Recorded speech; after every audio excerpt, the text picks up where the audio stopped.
Добре, здравейте всички, благодаря, че дойдохте.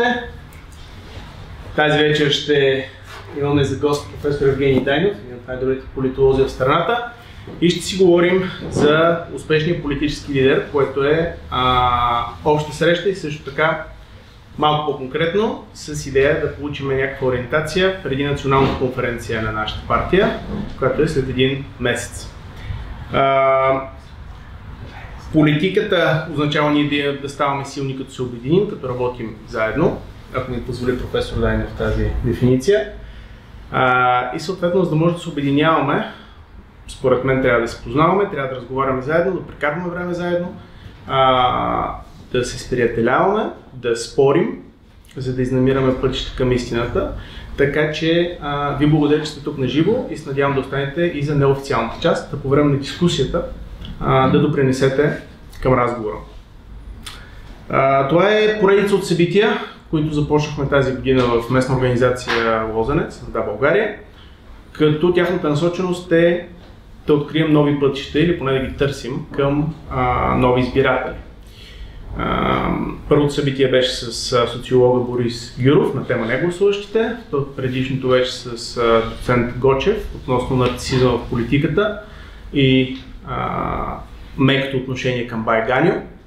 Тези неща можете да видите в нашата страница, записи от тях бяха много интересни. Следващото събитие ще бъде на 17 април с доцент Михаил Иванов на тема какво прави ППДБ по отношение на мюсюлманите в България. 17 април, добре сте дошли. Добре, професор Евгений Дайнов, мисля, че няма нужда да го представям. Политолог с класическо образование в Оксфорд, с диплома първи клас, революционер цял живот и рокаджия все още и много увлекателен автор, както на по-сериозни книги, така и на по-развлекателни, също време много сериозни, като ви препоръчвам лично трилогията Записки по революцията. И така, нека да започнем. Темата е за лидерството. Професор Дайнов, благодаря ви, че дойдохте. Нека да започнем с някакво дефиниране на това какво е лидер. Мисля, че може да съгласим, че когато нещата вървят по едни установени правила на играта, всичко може да се случва по процедура, по установени начини и не е нужно така да има ярки личности, които да играят решаваща роля. Когато обаче правилата на играта, на битието рязко се сменят и не се знае кой ход води до оцеляване, тогава обаче трябва да се появи някой лидер, някой водач, който да поправя пътя към оцеляването. Кога можем да кажем, че някой е автентичен лидер в една общност? Кое го прави такъв или как бихме могли да го разпознаем? Истинският лидер не... Да, абсолютно съм съгласен, че когато са...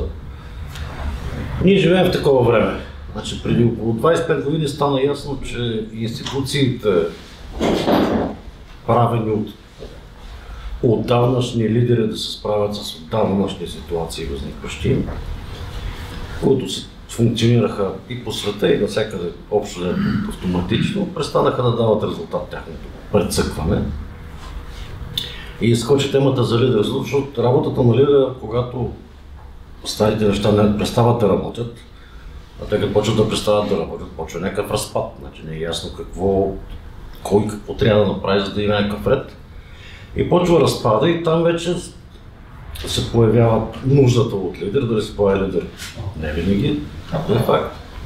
А който лидер не само да преведе някакви хора до оцеляване, а да разбере какви са проблемите, как да преведе хората през тях и след това как да ги реши. И след това да направи нови институции, които да могат да адресират тези проблеми и следващите 30-50 години горе-долу да си цъкат. Такова нещо се намираме от доста време. Хаос, който се задълбочава като гледам. Така в световен мащаб в демократическите страни.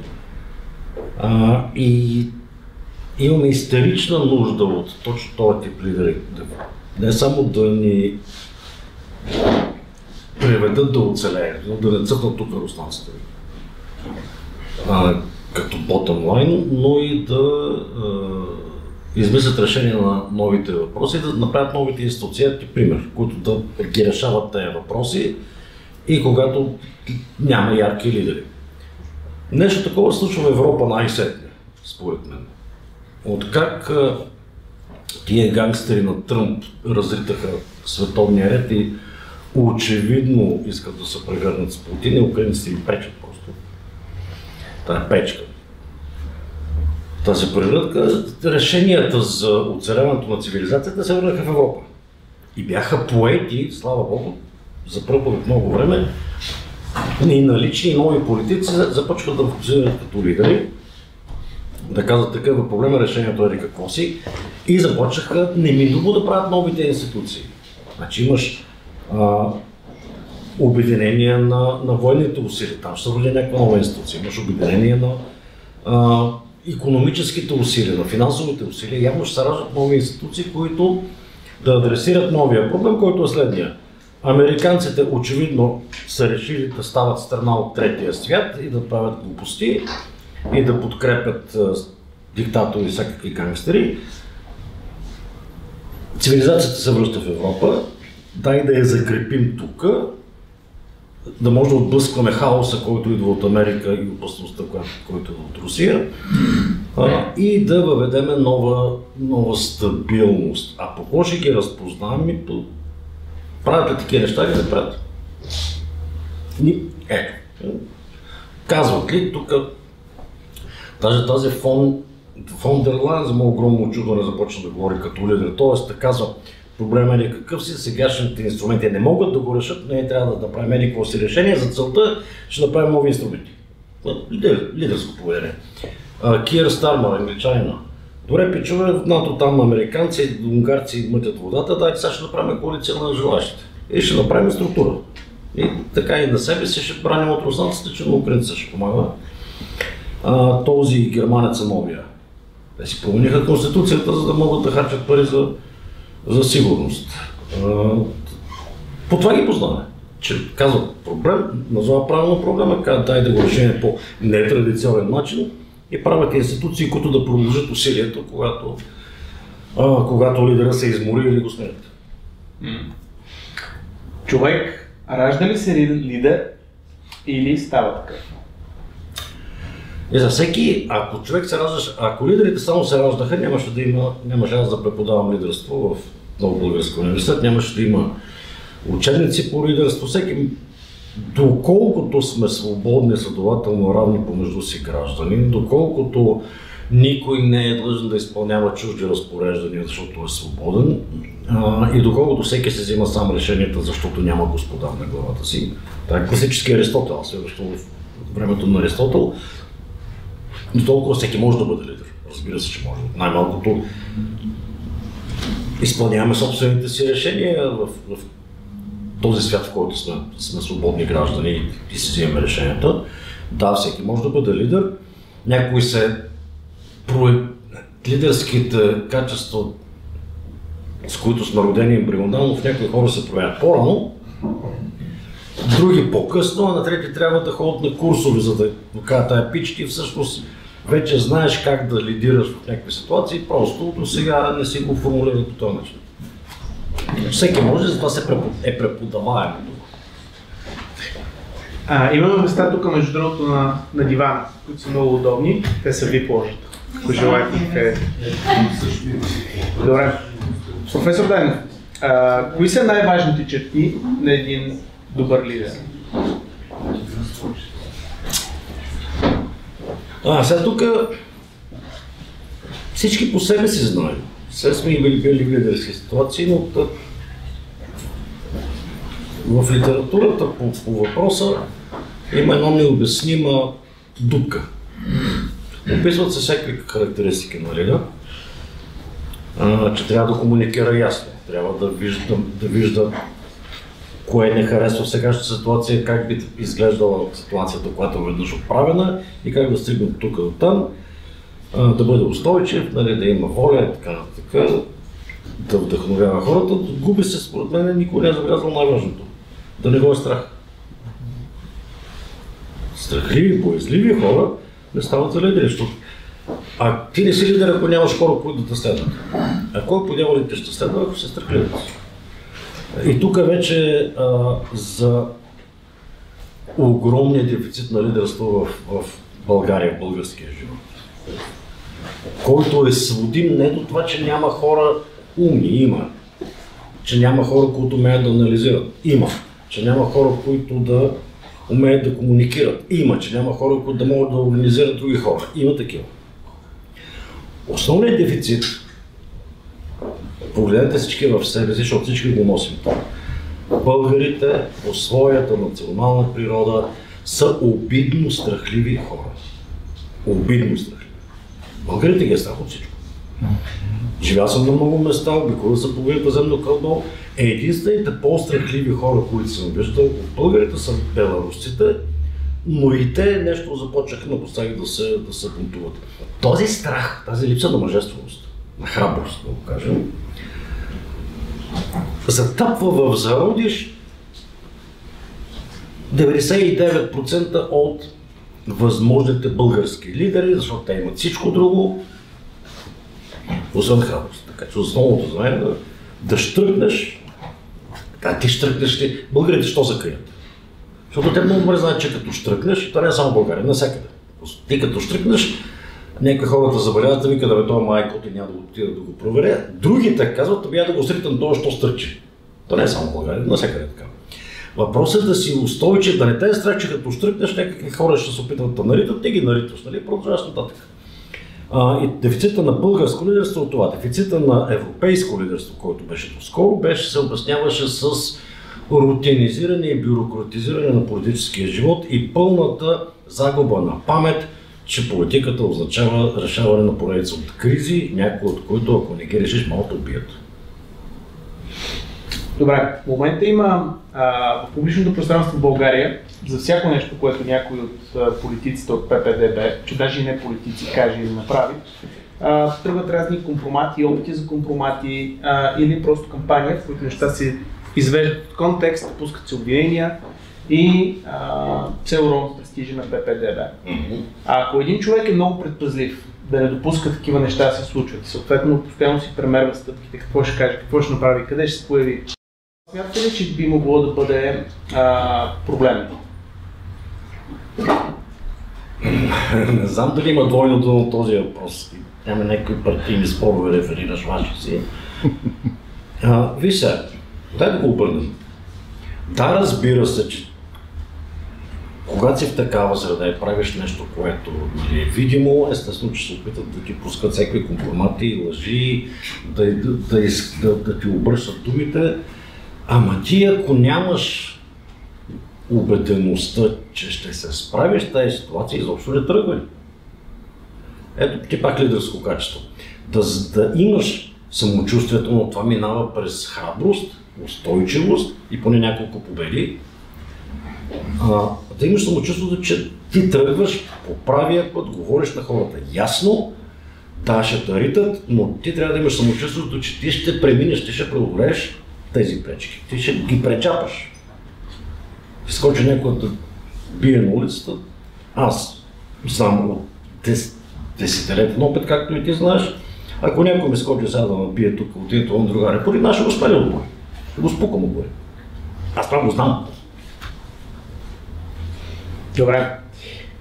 Кои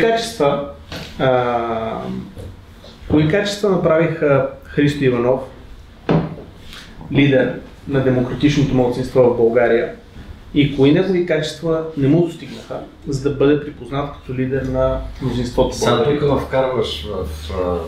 Сега ще кажа. Ще избегна, може би, някои така по-сенситивни работи. Христо Иванов беше. Той беше лидер прим. Аз такова нещо не бях виждал. Този човек, аз често го виждах преди да направи партията. Като беше министър на правосъдието, па напусна, защото го изпържиха тия. И тогава доста си общувах с него. Той не само, че имаше лидерските качества като храброст, а беше сам тогава, той не беше част от партията. да се справи, да го ритат всички. Не само имаше ясна визия какво е сбъркано и какво трябва да се оправи. Не само знаеше как да стигне от тази отвратителна ситуация до една по-добра ситуация. Не можеше много да комуникира, но общо се разбираше какво говори. Но той беше лидер прим, защото той имаше такава харизма, вече няма. Той се измори, той изгоря. Той беше лидер прим. Той имаше такава харизма, която кълна се светеше. Идва ми на гости в Миндия, влиза в къщата и свети. Това е края на 2016 година, примерно. Точно преди да направи партията, може би 2 месеца. Там много рядко се срещам. Аз тук такъв човек не съм видел. Но пък и много бързо изгарят такива хора, така че светеше единствения, който съм виждал с такава харизма, вече не свети. Изядаха. Изгоря, не че го изядаха. Изгоря човека, толкова може. Толкова му са батериите. Пак да го изказвам, не го питаш. Добре. Какво прави Бойко Борисов, успешен политически лидер? Защо най-много българи в България се доверяват на неговото водачество? Много класически популист. Той казва на население, което мисли по един рудиментален начин и иска да намери лесни решения на трудни въпроси, като каже, ако ликвидираме лошите и всичко ще се оправи. Той дава такива рецепти, освен той се, аз съм прост и вие сте прости, затова се разбираме. Дълго време те го смятаха, както сега разни редници смятат Тръмп. Това е наше момче, виж как се издигна и той ни представлява такива, популизма е такива каквито сме. Какво ти казва лидер от типа на Христо Иванов? Ти можеш повече, ти можеш да се стегнеш, да се организираш, ти можеш повече, поработи над себе си, почти някаква книжка. Какво казва популиста? Нищо не прави, миришат ти краката, не ги ми, ти си готен, защото си от народа. И моите крака миришат. И аз съм от народа и те представлявам. Сега тук е много тънка тази история, ще кажа защото от някъде от 2020 началото аз усетих, защото непрекъснато бродя из народа, защото от мен за разлика от доста жълтобеветни политици не ме е страх от народа си, който може би ще го обсъдим по-нататък. Доста от демократичните политици, жълтобеветните, ги е страх от собствения им народ, мен не ме е страх. Аз бродя, говоря с хора, спират над пазари, мазари, навсякъде. Това, което видях 2020 началото, преди всеки протест, че хората, които се гордееха, че Бойко Борисов е като тях, но ги представлява горе, се бяха обърнали. Те вече бяха убедени, че той ги излага. То е срам за тях. Така че това е някаква много тънка. Тръмп ще му се случи същото. И то много по-бързо, колкото на Бойко Борисов, защото той е много по-крайен. Тръмп също тези, които се гордеят чрез него в момента, много бързо, предполагам началото на лето, още страната на лето, ще кажете, това ни излага. Това се случи на Бойко Борисов. Затова той не е министър-председател. От 5 години вече. Затова. Достатъчно прости хора, които смятат себе си за прости. Да, ние простите хора, не че аз си викам, че са прости. Казаха, не, ти вече не излагаш, пич, не си това.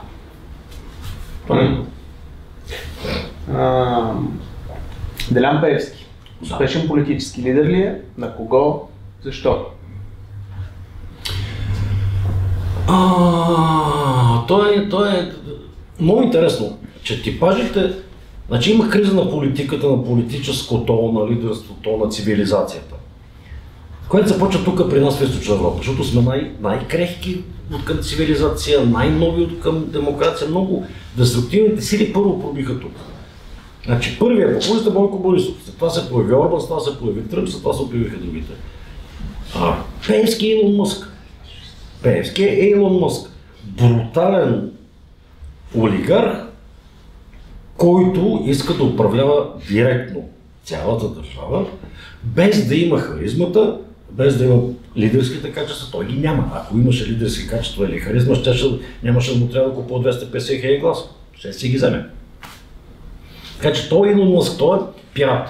Той иска да вземе държавния кораб на бордаж, както Илон Мъск иска в Америка. Може ли да бъде успешен политически лидер Пеевски? Само ако достатъчно други формации се съберат и решат всички да го подкрепят. Ти си човек, аре са, моите гласове, моята партия да става за тебе. Иначе не виждам, а и той разбра. Той беше абсолютно убеден, че на път да не стане министър-председател, защото ще побеждава в избори и затова искаше избори, ако помниш. Долу само че не иска избори. Той е наясно, че това му е. Няма онова, което да увлича. Значи този тип, това го казах в Прекалин монолог в онен ден и той помисли, че се шегува, но не. Популист лидер, значи ти не си популистически лидер с бъдеще. Ако покрай тебе няма руси жени, изрусени най-вече, които да гледат влюбно. Защото липсата на руси, както имаше покрай Бойко Борисов, както покрай Тръмп, всичките са му русоляри, виж, главната му прокурорка е изрусена. Присъствието, наличието на руси жени, които гледат влюбно на някакъв кретен като Бойко Борисов или Тръмп, означава, че в това общество има достатъчна готовност за отдаване на този човек, което се олицетворява в тези русолюбиви жени. Докато покрай Пеевски няма една такава, той няма бъдеще. По този начин. Той може да превземе държавата подмолно, по гангстерски си, по всеки други начин, но популистски начин, чрез избори, няма за сега шанс. Може и мъже с общи линии. Моля? Може и мъже с общи линии. Може и мъже с общи линии. Но това е сравнително ново явление. Русите ще са по-така класически признак. Да ви задам въпроса, който вие започнахте да засягате. Някои казват, че демократичните партии, ППДБ, са отдалечени от хората. Смятате ли, че това е... Това го казват, защото демократическите партии, ППДБ, дори ТСБ, което бяха партията на провинцията, са отдалечени от хората. Въпросът е правилен. На какво се дължи това? Питай ги. Аз ти кажа какво подозирам, че се дължи. На готовност за влизане в балон от себеподобни, основан на липса на остатъчно самочувствие и устойчивост и на определено нежелание да се броди из кълта, където мирише на кокоши корешки. Цитирам бивша лидерка на СДС, няма да ви казвам коя беше, която ти искаш аз с Макс Мана да хода по селата в тази кал? Ме запита тя. И аз там разбрах, че трябва да свърши. СДС до.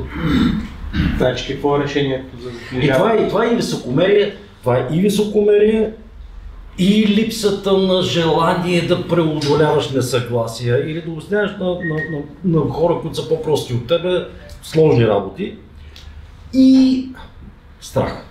Ти ако се останеш дълго не стъпил сред тези хора, които ходят из курешките, нали, образно казано, тебе започва да е страх от тях и ти започваш да си представляваш страховите същества, слагайки някакви страховити карикатури на мястото на народа си. Аз ще кажа какъв е жълтопаветният страх. Че мнозинството българи са русофили. Ами не са! Не са! 15% последно, което за мен е малко преувеличено. Не са! Ма питайте тук, влез в парламента, пита някой от нашите какво мисли. Не, тук трябва да се съобразява. Как ще се съобразяваш, защото българският народ е русофилски? Не! Не! Или демократите в Америка също разбита команда. И тя не ги е страх от народа си. Добре, тебе като страх от народа си. Аз мога да ви кажа, щом те е страх от народа си, вземи си нещо друго. Не е политиката, това е за тебе, ако те е страх от народа ти. Петков. Практичното решение е ходи, говори си с хората и ги възприема на сериозно. Не им говори отгоре, не им говори излъчвайки ти си тук, обмириш ти краката и някакви корешки. Не, говори му, той те задава въпрос, ти му отговаряш искрено И така, че да може да те разбере, трябва да му намериш той на колко ниво, на това ниво да му говориш. Защото ти знаеш аз как преподавам и ето как го говоря сега. Аз мога да преподавам в университета политическа философия, като говоря за онтологичните, нали, срезове на една херменевтика. Нали. Мога, но не го правя. Но за да обясниш сложни неща, лесно, просто, за хора, които не са сложни, означава, че ти сам трябва да ги знаеш и да си убеден в тях. Ако не мога да обясниш, не си за тази работа. Трябва да се ходи. Между другото, ПП-тата, имахме с тях много остър разговор на тази тема, още се бяха току-що направили. И те тръгнаха да висят защото те не говореха някаква фантасмагория на тема Турция и помаци. Те бяха виждали такива само на картинка. И аз ги пратих делегация да ходят там няколко седмици, обадих се на разни турци и помаци, да ги посрещат по трасето. Бродиха, говориха и се върнаха съвършено с много по-трезви разбирания какво се случва между Мадан и Ивайловград. И че там не живеят някакви ужасни такива, че зватия така не тия, ще те разпорят. Ходене момент. Подобни обуща И ходене. И приемане на хората на сериозно. Ние сме равни в демокрацията, да ви напомня на всичките. Ние сме равни. Никой от нас няма правото да се присмива, като си отишъл да си говориш с него, да се присмива на някой или да му каже, ти си пак аз няма да ти обяснявам, защото ти няма да разбереш, или да го менти, или да го лъжи, или да го премята. Значи, простите хора, които мислят себе си за прости хора, моментално отсещат кога ги правиш на маймуна или качваш на черешето. На секундата го, или не ги приемаш на сериозно. На секундата го усещат и там се чава. Често съм чувал да се смята в демократичните среди, че мюсюлманите в България отговарят на сила. И този, който има силата на местното място, те му се подчиняват, те вървят след него. Българите са също. Няма разлика. Българите също. И българите се прекладат пред силата и искат да се изявяват чрез силата, но това, което и българите и мюсюлманите наказват е слабостта. Те наказаха ДПС, защото Болга Доган се оказа съвършено безпомощен и цялата му партия пред един нагъл пират, който ги превзе на Бургаш добро. Това е слабост, която не се прощава. Нито от българи, нито от мюсюлмани. Но категорично не е верно. Аз, когато още си говорих с основни медии, аз първо се изпокарах с 24-часен труд и след това минах през основните телевизии. Както е. Още си говорих с 24 часа и даже бях добри отношения и в две предизборни кампании, една след друга, 2005 и 2009, те ми дадаха удостоверение, че съм журналист-репортер на 24 часа, нали стажант-репортер, с задачата да хода по петите на Доган в кампанията в Родопите и в Дели Ормана, предизборната кампания. Това не е. Мюсюлманите, турците и мюсюлманите, помагат се са малко по-сложни, набират, те не са стали. Те са тяхната култура малко по-различна от нашата, което дава ефект в малко по-различно политическо поведение. Те не са стадокрепостни, които появява се Доган и те викат, нали, да бе шефе. Да не забравяме, че половината турци в България, гласоподаватели, никога не са гласували за ДПС. Никога. Не са стадо.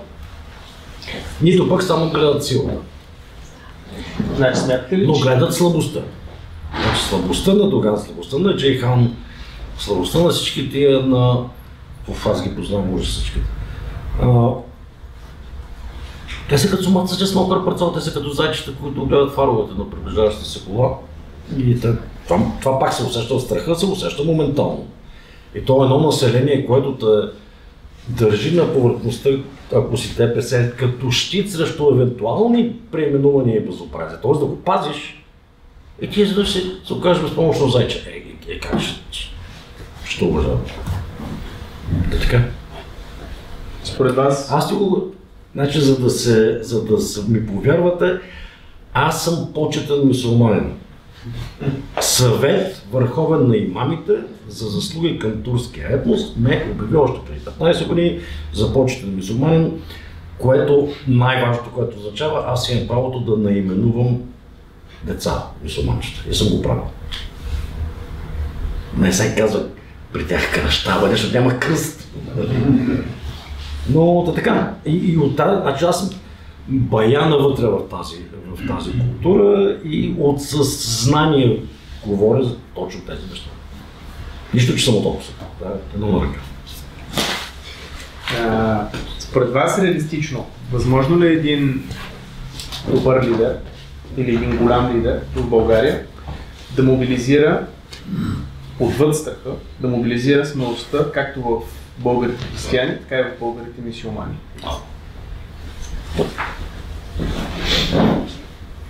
Да, да го видим. Да. Трябва някаква комбинация между Христо Иванов и Иван Костов, което как ще стане. Някъде там. Добре. Да, България трябва да избере своя лидер след един месец. Да. Предвид настоящата ситуация. Няма да питаш някакви неща. Не, няма да се вътрешно. Предвид настоящата ситуация в страната, какви качества според вас трябва да търсим и ще са най-ценни в лидера, който ще изберем? Това е чисто ваша работа. Няма да ви съгестирам. Подозирам, че познавам доста отблизо всички възможни кандидати за ваши лидери. Но ще кажа само едно. Точно да, България като че ли е най-благословената партия с най-дълъг списък хора достойни да бъдат лидери, който много по-дълъг. Какво му се викаше Бойко Борисов? Скамейка. Вашата скамейка много по-дълга от на всеки друг. Така че имате късмет и избирайте си. Има между кого да избирате. Добре. Все пак имена? Не.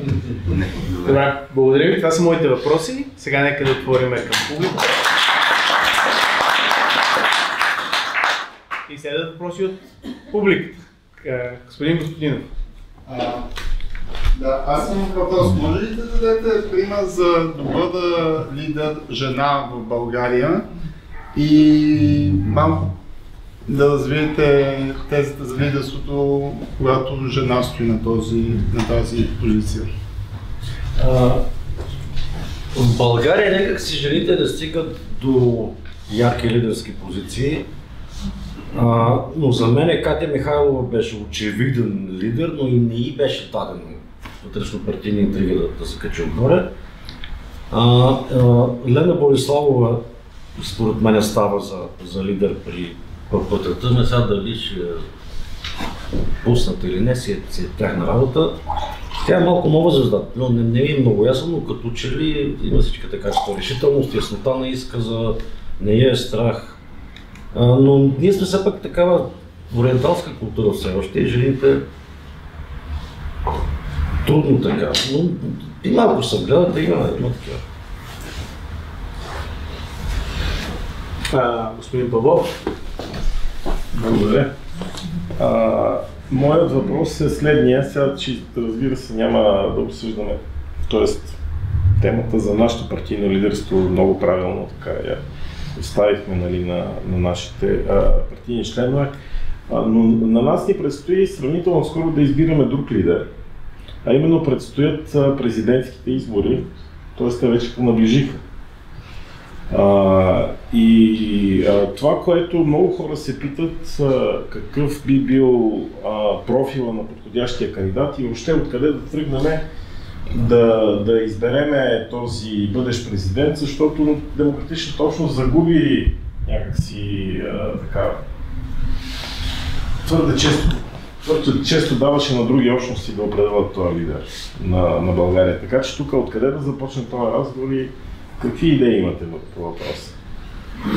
Аз нямам никакви идеи по въпроса. Кой да бъде нашия кандидат за президент? Аз знам една конспирация да ни пробутат един, който е агент на Пеевски, но ако започнат да виждам видими признаци, ще предупредя всички. Но знам какво направиха на Корнела хората с Радев и това трябва да направите чрез... Говорите си с Гюров, той е най-добрият социолог по фокус групи, тоталния връх. Фокус групи. Правиш портрет работа. Фокус групи. Аз много вярвам, социология съм се занимавал на всички нива и представител на съвременния задълбочение, интервюта, вживение, наблюдение, фокус. Фокус за тая работа фокус групи. Това е проблем. И Гюров, който е бога на фокус групи. Варите портрет работа и почета да се отрежда. Те така направиха, те така изкараха Радев. Благодаря много. Да ви се представя.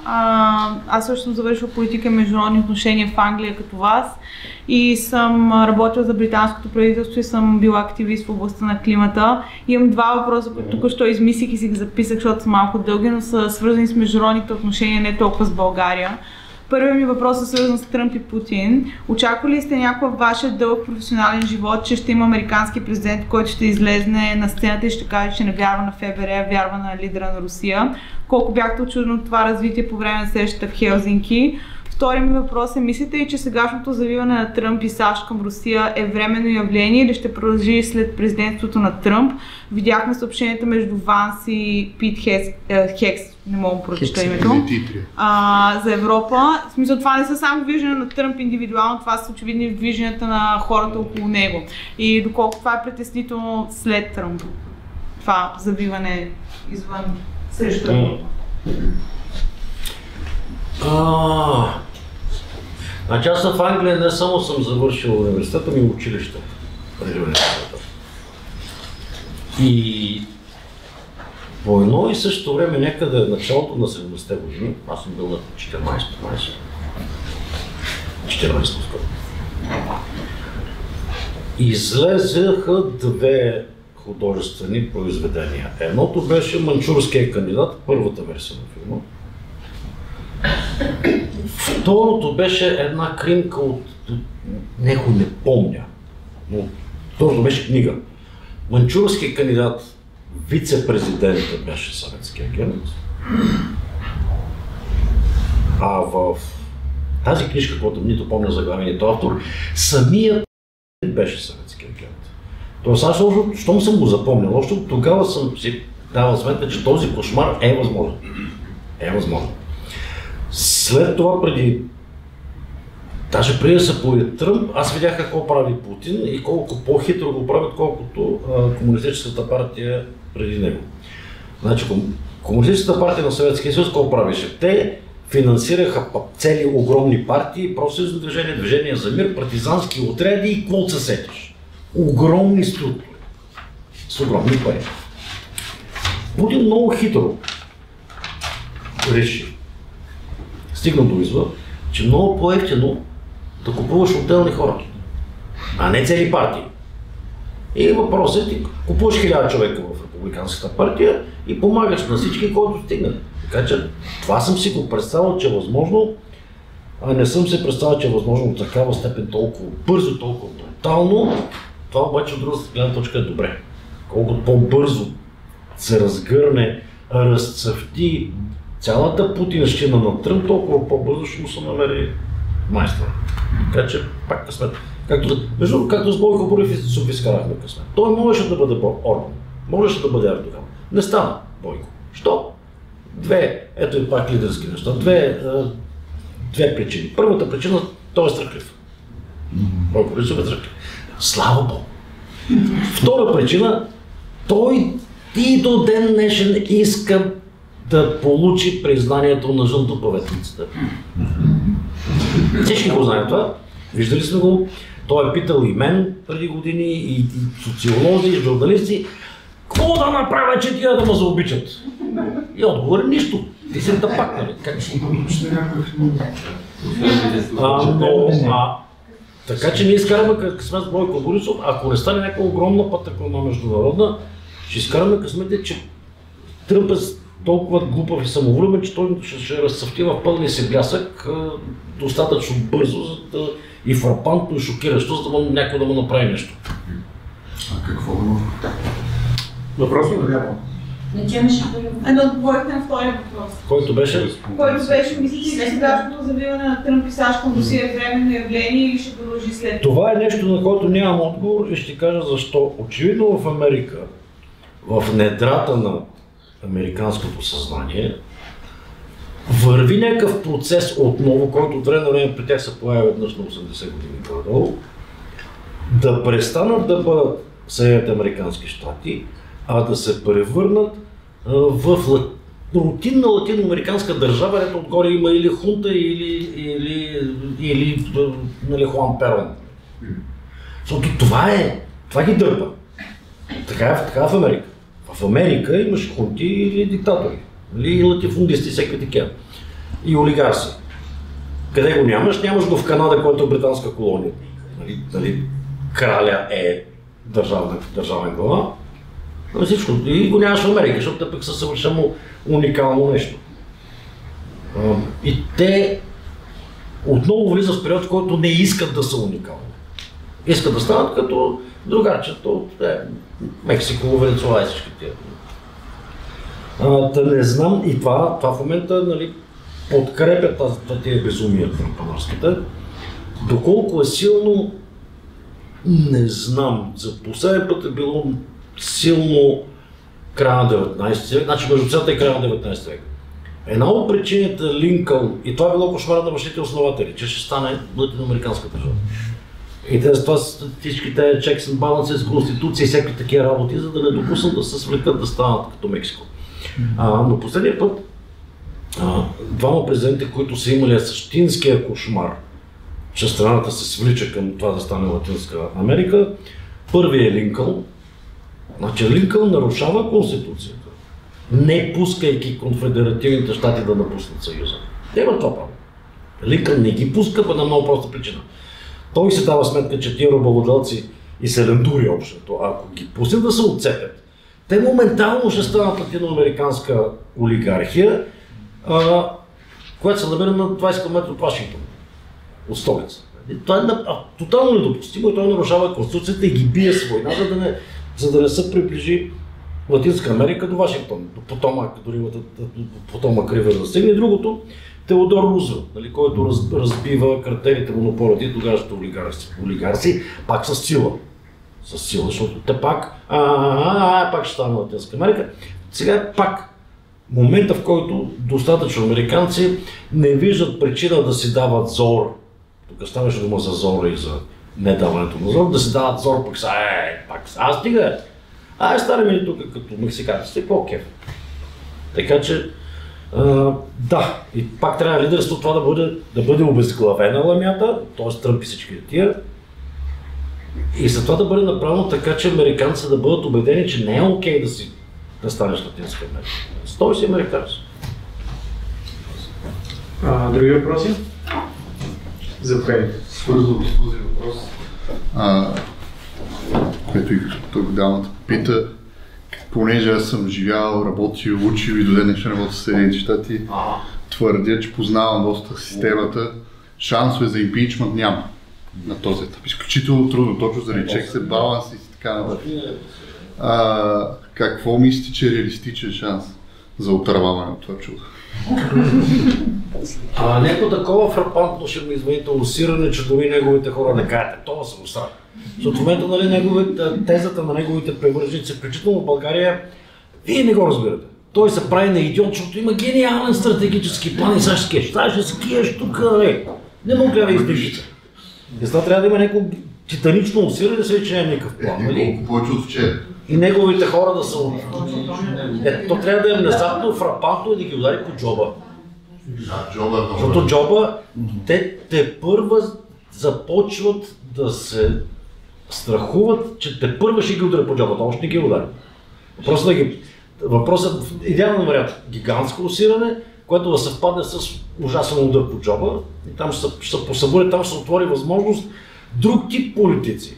Ама не сегашните демократи, които са, нали, такива махат само с ръчички. Освен Бърни Сандърс, който се оказа страшно такъв яростен лидер, ще се отвори прозорец някой да ги убеди, че те са такива хора да се карат политиката. Аферата Сигнал отваря ли очите за нещо? драматично в тази държава. Кой би да? Аз, Волин Димитров, съм от ДСБ, като гостелин на Вижте, нека дълбоко не го интересува в Алабама или Аризона, че някакви хора си говорили нещо. Дълбоко не го интересува. Нула. Никога не сме разчитали само на хората, ами елита. Така е било в Европа, в България.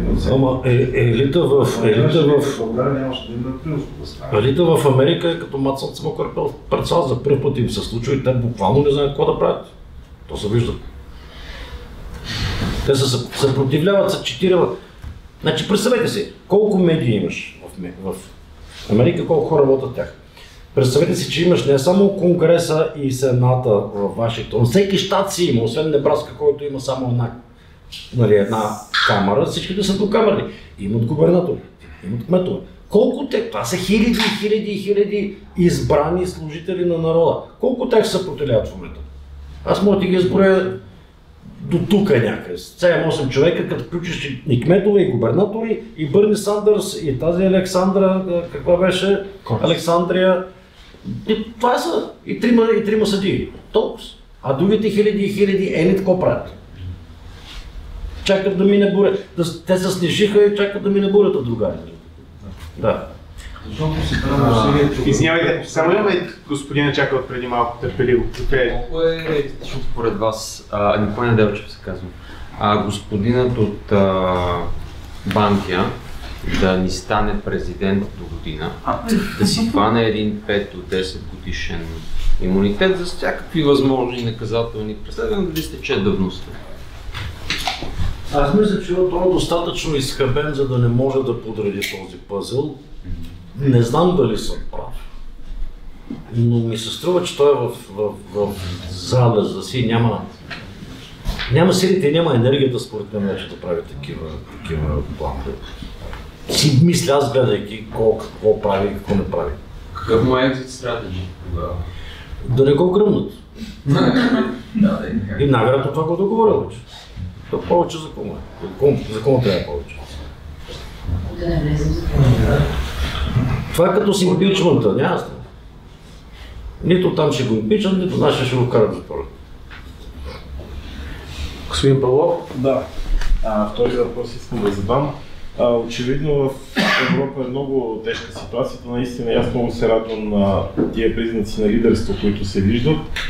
Но тук се виждат и няколко така вградени дефекта. Примерно вижда се, че голяма грешка направиха британците с излизането от Европейския съюз. И сега Стармър, въпреки че изглежда добре, звучи добре, още взето се държи съвсем вменяемо. Самия факт, че Британия е извън Европейския съюз, му пречи примерно да участва в тази лидерска, аз не знам как да нарека, хор, такъв състав, който би трябвало да изведе Европа от тая криза, нали, която без американската защита и по-скоро с едно зле прикрито недружелюбие от Америка. И тук се чудя дали има и друга системна причина, примерно дали не трябва, освен решаването на въпроса за лидера, т.е. кои ще са тия хора, които ще ни изведат от тая тежка криза, дали не трябва да вървим към федерализация, защото примерно какво правим с едни държави, които, примерно като Унгария, непрекъснато висят на останалите и въобще този сложен пъзъл в Европа с лидерството и с управлението ще се излезе ли как от него? Връщаме се към началото на разговора. След като имаш криза и разпад на стари начини и стари институции на взимане на решения, но имаш лидери, които тази ситуация подреждат по нов начин, следователно от тази ситуация ще се излезе с нови институции. Значи това, както беше едно ЕС, едно НАТО вече приключи. Няма никой повече да бъде така. Ще има серия от концентрични кръгове, които се припокриват, което още Чърчил предлага. 40-те години края. Значи имаме... Англичаните, те не са в Европейския съюз, но те са най-опитната армия, т.е. те оглавяват коалицията на желаящи. Военното крило на съпротивата европейската. Макрон събира друг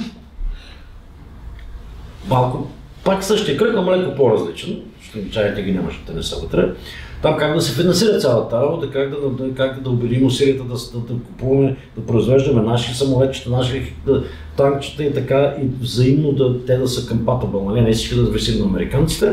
Нали? Забележи още какво става. Северните, скандинавците и балтийците вече се направиха те съюз, нали, който да противостои по-енергично на руснаците и то да покрай нас Хърватите. Аз не знам точно там какво става, но още. Тоест те се появяше една многообразна структурираност на Европа, която е по-диференцирана и по-гъвкава и може да нацели повече цели, да реши повече проблеми, колкото това, което имахме. Те от тук са, значи, коалицията на желаящите, това около Макрон, северните пичове, балканците, ги 4, които са последния месец. Значи върви към създаване нови структури, много гъвкави и добре таргетирани. Сега въпросът е, че ние виждаме, че южните държави, които са финансово недисциплинирани и всякак недисциплинирани, че Испания и Италия почват леко да клатят тая точно нотка, но ще ли. Други въпрос? Иван Димитров се казвам, аз искам също да се върнем на темата за лидерството. Въпросът ми е провокиран от едно доскорошно интервю, ми попадна, мисля, че беше на Владо Перов, мисля, че се каже северно-македонски журналист. Той говореше за пораженческия менталитет на българите и северно-македонците в сравнение с, примерно, менталитет на победители на сърбите. Доколко е така, не го коментирам, но тази вечер вие споменахте за това, че по-скоро българите и белорусите, да речем, не бихме могли да ги характеризираме точно като общества на храбреци. И в тая връзка ми е въпроса, как точно го виждате този лидер български, който би следвало да бъде подкрепен от нехрабреци, българите, т.е. да бъде демократичен лидер, не авторитарен като Лукашенко и, да речем, Борисов, или поне той се опитва да е такъв. Как точно си го представяте, ако може малко повече детайли, пречупено през призмата на културните и менталитетните различия на българите и беларусите в сравнение с останалите нации? Сега вече, така че не си го представям, но да различа този въпрос. Другия за менталитетите.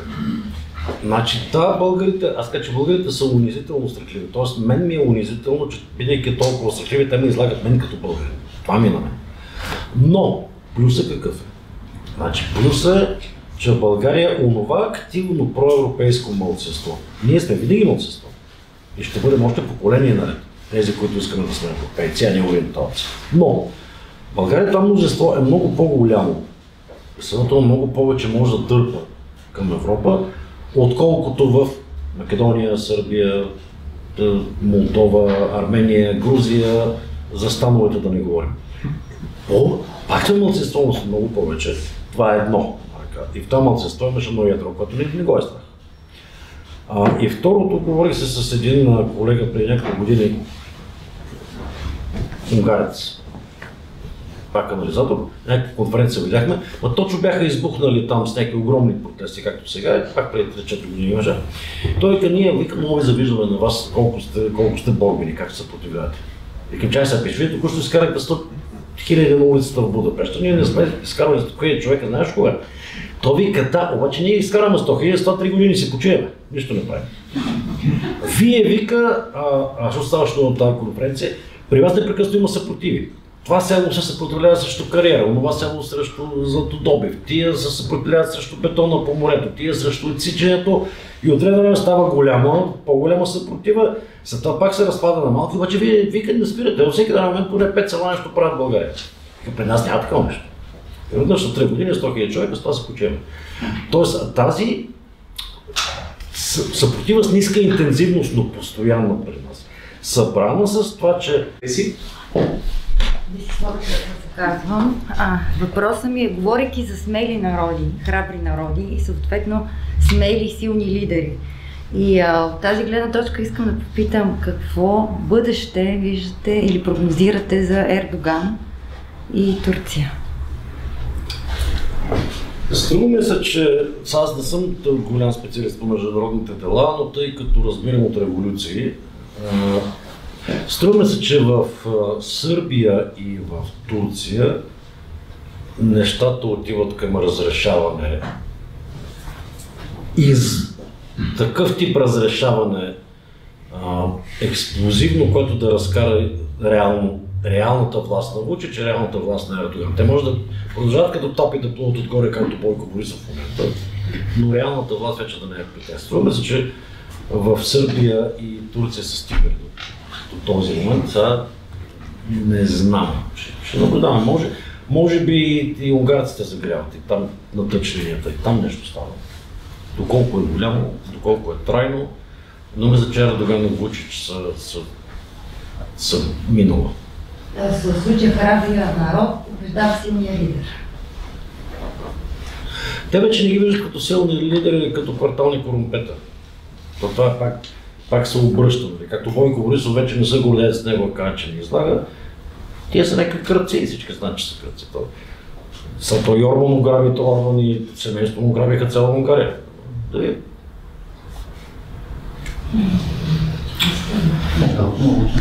С мен се поставих Мартин, само се казва. По отношение на лидерството и ходенето сред народа, особено демократичната общност, то не е само за България, то е глобално. Живеем в така наречената пост-труф ера, където и Тръмп, и дори Брекзит и много от нещата, които се случват последните 10 години са резултат от това и също си подривните дейности на руснаците и така нататък. Вие казахте, аз ще се съглася до някъде няма да се съглася с това, че ходене му е майката сред народа, може би преди 10-15 години. Как да ходиш при някакъв, който вече е бил киробрейк през телефона. И всякакви такива по целия свят. Това е също дезинформация, която е истината няма никакво значение и изключително лесно се достига до огромни маси. Тоест, какъв е ефективният начин за комуникация и убеждаване в демократичните ценности в ерата, която живее? Да го обърнем. Аз работя даскал. Не така? Аз работя даскал. Да. Учител, преподавател в университет. Всеки ден виждам някакви такива дечурлига младежи, които главите са абсолютно пълни с бръмбари, с алтернативни факти с конспирации. Разпиташ го. Аз работя това всеки ден. Когато съм на работа. Когато не съм на работа, бродя по селата. И там работя същото.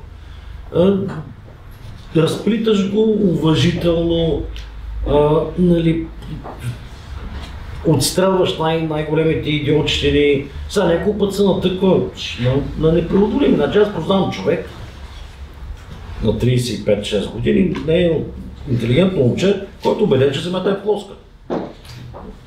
Земята е плоска. Точка по въпроса. И там вече не мога да се справиш, но при повечето хора може да стигнеш до някъде. Митко?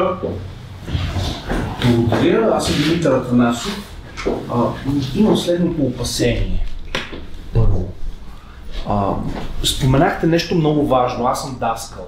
Всъщност даскалският проект е дълъг, т.е. това предполага общуване, да речем, в рамките на един 60-часов лекционен курс, когато вие имате време, един път в седмицата да се виждате с тия хора и да срутвате стената камък по камък на практика. Когато ние се намираме в ситуация на общуване с хора, които са потенциални избиратели, имаме в най-лошия случай 5 секунди, в най-добрия 5 минути. Изобщо, когато става дума за политическа комуникация, свързана с убеждаване на електората. Отиваш на пазара в Трианово и какво правиш? И човека на среща ми дава в най-лошия случай 5 секунди, в най-добрия 5 минути. Въпросът е такъв. Когато ние имаме един доста по-скъсен времеви хоризонт, каква следва да бъде нормалната тактика? Защото да, аз също като човек с някакво частично даскалско битие, потвърждавам, че когато хората бъдат сложени в аудитория, дори само авторитета на преподавателя дава възможност някакси неговата гледна точка да бъде чута. Има хора на терен, които не желаят дори да слушат. Безброй са тия, които заявяват: "О, той е ли?", посочвайки човека на листовката, казват: "Не, довиждане." Как можем да комуникираме по-ефективно и изобщо възможен ли е такъв един кратък проект? Не, защото за дългия съм убеден, че работи. Не, но защо си представяте, че демократичните политици се появяват на пазара в Дряново веднъж през живота си за 5 секунди? Това устойчиво усилие, повторяемо усилие, трябва да си правиш, да си направиш, всеки от вас трябва да се направи една пътечка, да си ги обикаля хората, да свикнат, че минава. Ако си представяш, че цялата ти кампания появява се на пазара в Дряново за 5 секунди да гонят от там, значи това не е начин да се прави демократична политика, обикаляш си. Разграфявате страната, аз не да ви уча, това са метарища, разграфявате страната, значи ти отговаряш за пазара в Дряново, Габрово и Джурулица, ти отговаряш за Златареца, там Галена и полски тръмбеж, си ги докарате. Да ви знаят, да минавате след това да спорят, този път това много се изложи, не, този път учетът, да си каза какво си е. Не става така цоп, няма такива фокусници. Няма. Нека да го каже и човек с професорска титла. Георги Филипов. Само ще кажа, че последната кампания с нас по Славов обиколихме цялата София област по всички пазари и се намира начин да се говори с хората. Някои не искат, други са готови да говорят, въпреки че... И след това. Да видим, че след кампания... Минаваме и след това. Продължаваме, да. Да сте се причастни. Но това е по предишната тема. Иначе аз бих продължил, може би, малко по-конкретно въпроса на колегата отзад. Въпроса за, най-общо казано, има ли път назад към нормалните демократични, бих казал, християнски ценности, защото векове наред този цивилизован свят към който ние се стремим, се е крепял на християнските ценности. Дори Съединените щати са една силно вярваща нация, поне в определени части. Тоест, сега това, което виждаме, е абсолютен опит от всички страни, включително от Тръмп, за разрушаване на представите ни за ценностна система по всички линии. Атака на медии, демократични ценности, принципи, атака на съдии и така нататък. Но има ли път назад или трябва някакъв голям катаклизъм да се случи, за да преоценим отново стойността на това, което векове наред ни е движило напред? Ако знаех отговора, ще да го съобщя. Личи се, че не го знам. Има ли път назад към цивилизован начин на живот? Това, че не знам отговора, личи от следното. Пиша книга по този въпрос от 3 години. Написал съм 4 страници и половина. Значи, като напиша книгата, евентуално ще мога в заключението да го синтезирам. Сега не знам за сега. Сложно, не. Сглобявам го лека по лека, но най-добрият случай ще дам първи драфт на редактор "Живот и здраве" за светла дата 9 септември, примерно, или 7 ноември. С това ще редактираме, дописваме зимата на една пролет, може и да имам отговор. Няма, лесно.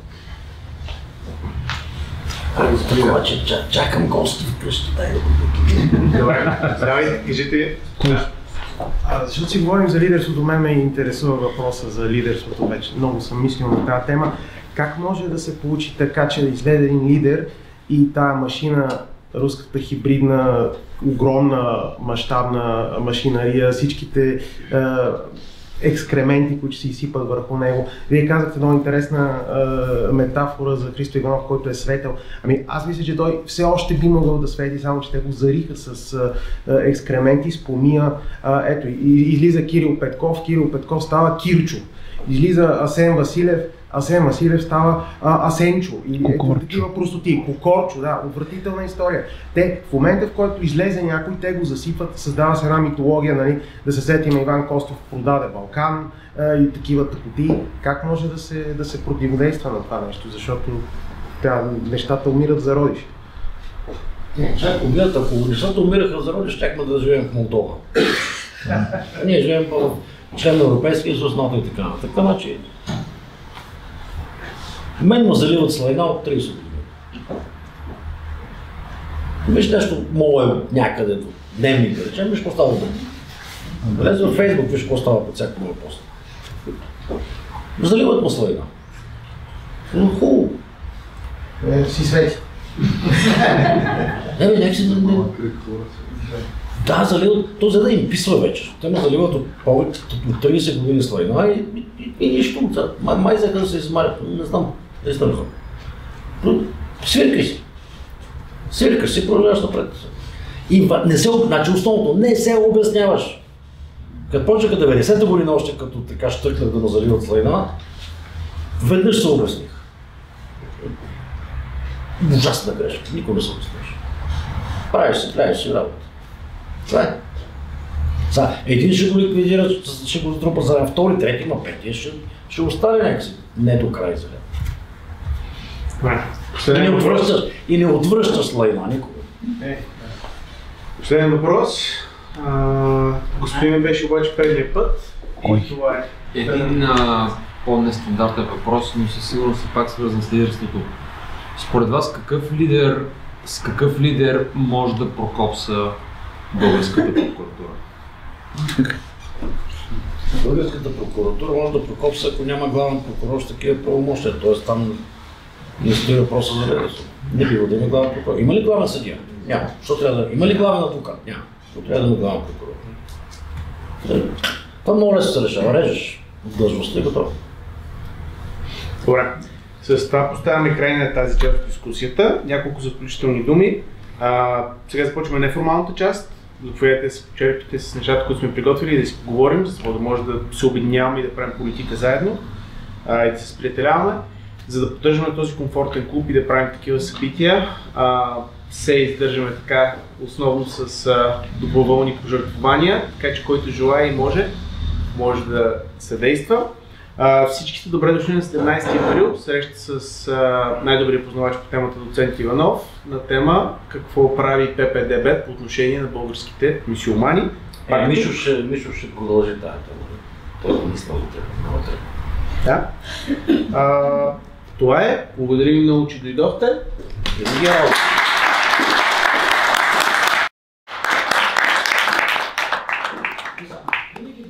Публиката, че доведеш, от публиката може да се прави някакви други неща. И благодарим за публиката, че дойде сега. На Павел, че организира. И на Павел, че организира. И на Павел, че организира. Започваме неформалната част.